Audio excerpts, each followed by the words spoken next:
s'est déjà mis dans l'ambiance parce que vous êtes donc humoriste, vous êtes au Point Virgule à Paris en ce moment et à partir du mois prochain partout en France. Merci d'être avec nous, Merwan Benlazar. Alors, vous avez commencé la scène à l'âge de 16 ans et vous nous présentez un spectacle qui s'appelle sobrement et en toute humilité le formidable Merwan Benlazar. Le ton est donné. Oui, après il faut lire un petit peu entre les lignes. Ça s'appelle le formidable parce que je me suis pris la tête à chercher étymologiquement ce que voulait dire le mot. Je voulais un titre qui avait du sens. Et le formidable, à la base étymologiquement, ça veut dire celui qui fait peur. C'est pas positif, c'est plutôt péjoratif. C'est celui qu'on connaît pas, qui effraie. Et je me suis dit qu'il y a certains endroits justement en France où j'étais formidable et lisse, comme on disait à l'époque, pour dire ce qui fait peur, ce qui effraie qu'on connaît pas. Et il y a certaines personnes pour qui j'étais formidable. Donc je me suis dit que ça rentrait dedans. Vous faisiez peur? Vous faites peur encore aujourd'hui? J'ai vu genre à peu près 200 villes en France en tournée et je sais qu'il y a des villes où ils n'ont pas l'habitude de voir des Arabes arriver avec des grandes barbes et des casquettes. Et du coup, il y a des gens qui, au premier abord, sont un peu distants, on va dire. Et après, ils voient que c'est vous qui êtes sur scène, donc tout va bien. Et après, ils se rendent compte qu'en fait, je suis formidable. Ah, c'est ça, dans le bon sens du terme, du coup. Alors, en regardant votre spectacle, on a vraiment l'impression, finalement, de faire partie de votre famille. Je suis un peu votre cousine. C'est vrai. Parce que je connais vos parents, votre mariage, même votre entraîneur de boxe et vos voisines. Ouais. Est-ce qu'on peut dire que, finalement, on connaît l'essentiel de votre vie? Oh, Vraiment. Pas vraiment, mais on connaît pas mal de trucs qui me font rire, mais on en garde bien sûr sous la pédale pour le prochain spectacle. Mais en tout cas, pour l'instant, dans ce spectacle-là, je sais que des fois, ça manque aux gens justement pour s'attacher au personnage du spectacle, d'avoir son entourage, etc. Donc, je me suis forcé. Je fais en sorte de parler des gens qui m'entouraient, etc. Et je trouve que ça donne du corps au spectacle. Ça fait un décor. On imagine un décor dans le stand-up, il n'y a pas de décor, etc. Et là, on en voit un. Et justement, est-ce que ça vous donne envie de rajouter des personnages à votre spectacle? Non, je suis pas en quête de personnages, etc. Plutôt quand je l'écris, moi je veux en premier lieu à chaque fois que ce soit très drôle et en second lieu que ça raconte quelque chose, que ça mette une graine dans le cerveau des gens ou que ça développe une réflexion ou que ça mette des mots sur quelque chose qu'on a déjà pensé mais qu'on n'a jamais verbalisé. Et c'est ça ma priorité dans le spectacle. Oui, parce que en fait, vous aimez faire rire, mais ce qui vous intéresse, c'est finalement les messages que vous pouvez faire passer. Exactement. Et surtout que derrière, le spectateur puisse se dire « Ah tiens, là, il n'avait pas tort ou là, il avait raison ». C'est ça, souvent, je me dis, je ne sais pas combien de temps je vais faire ce métier, mais si à la fin, on va compter tout le temps que j'avais avec un micro devant des gens et que pendant tout ce temps, j'ai servi à rien à part faire rire, et peut-être que j'aurais gâché mon temps au final. Mais finalement, vous le gagnez votre temps, parce qu'en plus, on vous surnomme le puncher de vannes, l'infatigable punchliner ou encore le roi de la punchline. Entre autres, très modestement, n'est-ce pas? Arrête. Mais vas-y, dis des autres trucs encore. J'ai que ça pour le moment en boîte. Donc, c'est vraiment un moyen de faire passer des messages qui ne passeraient pas, parce que votre spectacle, c'est clair que le tabou, ça n'existe pas. Non, et je me suis dit qu'en fait, si... Moi, je me sentais pas de parler de certains sujets où je faisais sentir aux gens que pour moi ça comptait. Peut-être que les gens allaient se fermer, etc. Donc je me suis dit au contraire, vas-y, fais comme si tu parlais de quelque chose de lambda. Et les gens au final, ils se rendent même pas compte qu'on parle de thèmes comme le mariage, la famille, l'islam, la France, le racisme, etc. Ils se rendent même pas compte. Au final, juste ils rigolent. Et à la fin du spectacle, c'est souvent en sortant qu'ils ont la petite réflexion et ils se disent en fait, on a parlé de ça. Oui, parce que vous aimez aussi nous renvoyer à nos propres failles, notre dépendance à la nouvelle technologie, notamment au téléphone portable. Je vous propose de regarder, même si vous connaissez par cœur, un extrait de votre spectacle et on se retrouve tout de suite après. Les Vikings avec Waze, ils auraient tout baisé, vrai ou faux? Les Vikings avec Waze, Ragnar, il serait rentré dans le grand hall, Paris, 54 minutes, qui est chaud? Terminé.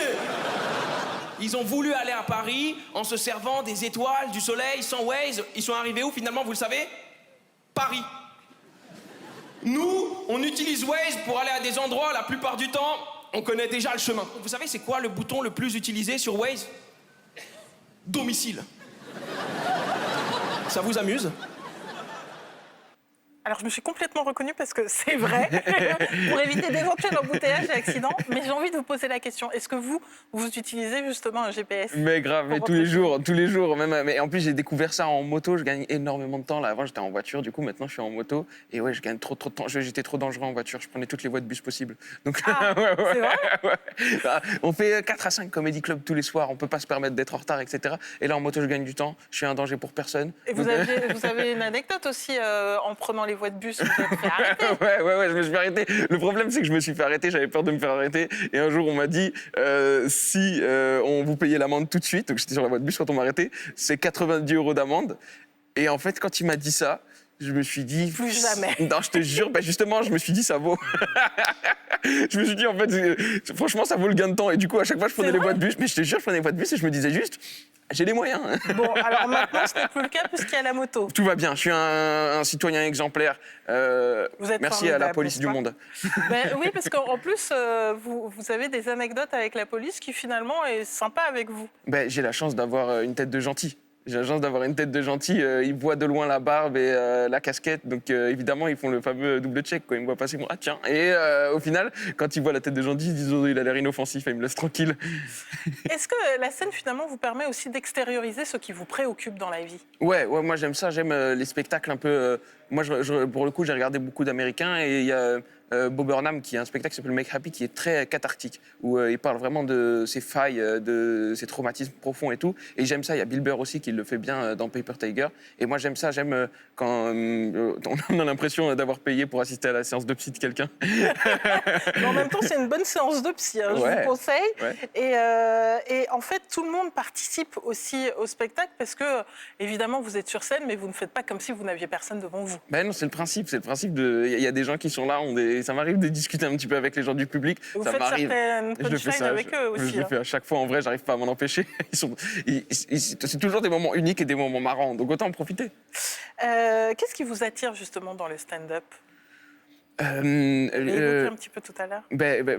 Évidemment, le fait de parler de choses profondes, le fait que ce soit un peu cathartique, le fait que ce soit un peu une thérapie, mais en vrai de vrai, s'il y a un truc que je peux souhaiter à tout le monde sans forcément passer par le stand-up, c'est l'indépendance. Le fait de dépendre de personne, le fait de travailler seul, le fait de décider si aujourd'hui j'ai envie de travailler ou aujourd'hui j'ai pas envie de travailler, et de dépendre de personne. Ça, c'est magnifique. Même si, au début, il faut quand même dire que vous avez assuré les premières parties de certaines personnalités, pas n'importe lesquelles. Panayotis, Pasco, Fari ou encore Gad Elmaleh. Qu'est-ce que ces expériences vous ont apporté et comment elles vous nourrissent encore aujourd'hui? En fait, ce qui m'a vraiment fait du bien, c'était que quand je faisais ces premières parties, c'était pas un cadeau qu'il me faisait. Il me disait, c'était vraiment des premières parties, c'était des validations. Il m'emmenait en première partie parce qu'il savait que j'allais faire un bon passage et que derrière, pour eux, le spectacle, ils allaient pouvoir le dérouler. Donc, ça m'a légitimé. Tu vois, quand Gad il te demande de faire sa première partie et qu'il te fait confiance, il a 30 ans de métier, donc ça te légitime. Ouais, on y va les yeux fermés, ça te légitime. Fari, pareil. Fari, ça m'a appris la détente. Ça m'a appris qu'il faut pas être pressé. Voilà, c'est ça il est tout le temps en retard. Des fois, le show il commençait à 20h, on était à 20h04 sur l'autoroute, et le téléphone il sonnait, il disait je sais pas pourquoi il m'appelle. Moi je sais. Il est en retard. Ouais, donc chacun de leur côté, ils m'ont appris un truc différent. Et comment vous réussissez justement à vous renouveler aussi?